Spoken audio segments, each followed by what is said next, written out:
So the whole idea with the I Choose Love movement that I've created is about really keeping it very simple and starting with choice. I choose to love myself. I choose to live in honor, which means I love myself without hurting you, and I love you without hurting me, and then the earth as well. The second one on there is I choose to create loving relationships. How do we relate with one another in the world right now from a place of heartfulness and love? Well, it starts with consciousness, and again, the choice to love, and understanding that, you know, we project our wounds onto other people, and when we begin to take awareness and responsibility for our projections, we begin to have choice and say, okay, I can get the gift in what you're showing with me. Great example is this, is I remember sitting in a circle one time, and this woman was doing a piece of work, as I call it, on releasing hatred. She had this hatred, and I had such judgment about her where she was in her life, until I realized is that, oh my God, it was like I have judgment about my own capability of holding hatred in myself.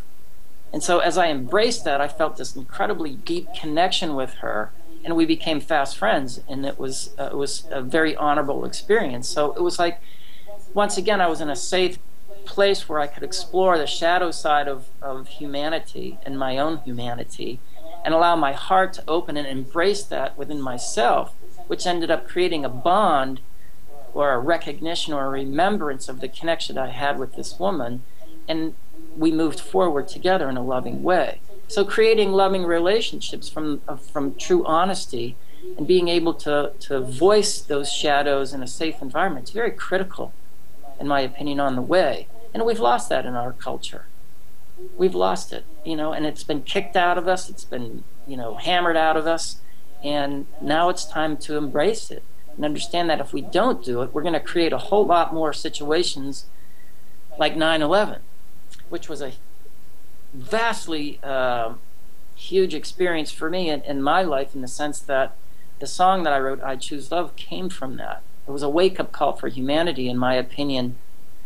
Which way do we want to go? We can create more fear in our lives and create more 9/11s over and over and over again, or we can begin to take responsibility for our fear, choosing love and saying, okay, you know, I think I'm ready to shift into a different way of being in my life. So anyway, we come into what I would call the third aspect of the I Choose Love movement, which is about creating conscious community. And community in the sense that, how do we hold heartfulness? How do we hold compassion for one another as we're going through these incredible shifts within us, these healings? And again, I like to say it's like we're all leaders.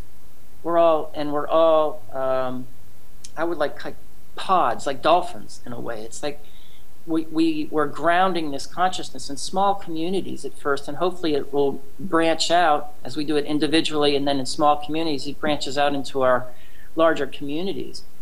But how do we create living community? And again, I think it's getting real and honest and beginning to meet in these circles where we can let out the wounds, we can let out the hurt, so that once again we can remember our joy and what we really came here to experience. So understanding that as leaders, we all share that leadership role, where it's like, you know, sometimes I'm feeling really, I'm in my process and I need someone to hold for me. And I have a community of people with me that can do that, so that they can guide me in to find my own truth, so that I can transmute and transcend that energy, that fear, and step into my power and bring that forward so other people can benefit from that. And then there's other times when other people in my community, they're hurting, and I hold for them. So as we take turns in community, we bring this unconditional love forward in a way that can really shift and transform consciousness. So it's important to have great community. The other thing is it's like love begins with me, and I also feel like I'm beginning to have more of a responsibility for the country that I live in.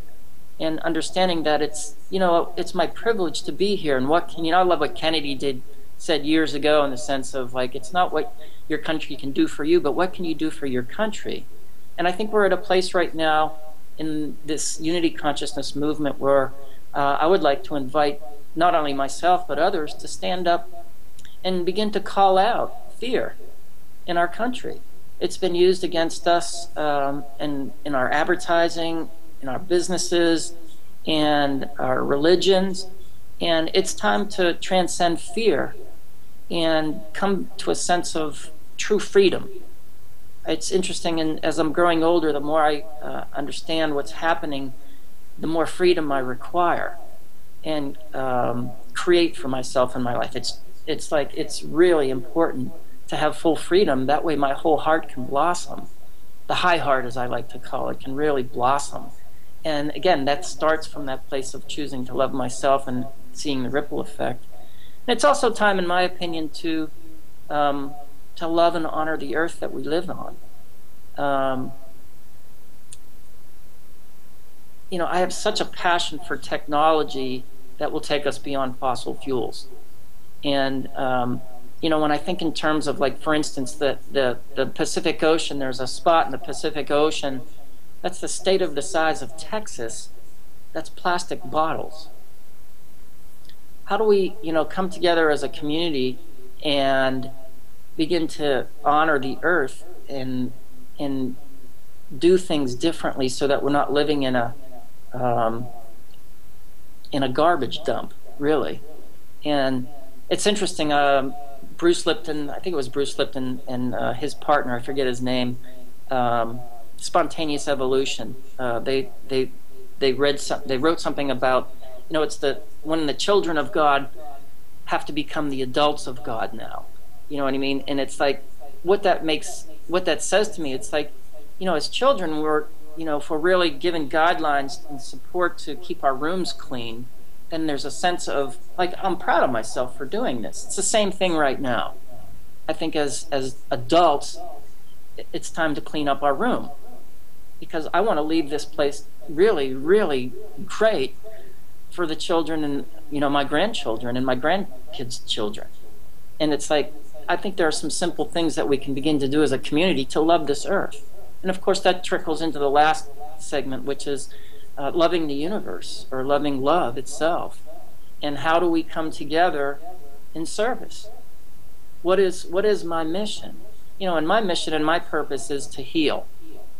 First and foremost, I'm an initiator to the healing process, to actually allowing love into my life and assisting other people and showing them how they can do that for themselves. And my mission is to heal, and to not only heal myself but heal others, assisting them in healing themselves, and to do that through the arts.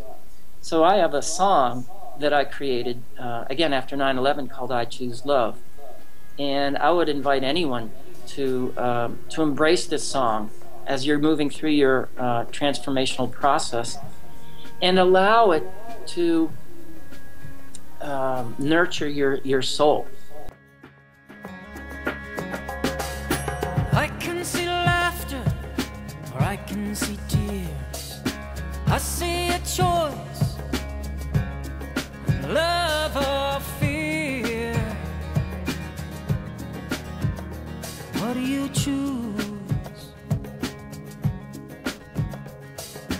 I can see peace, or I can see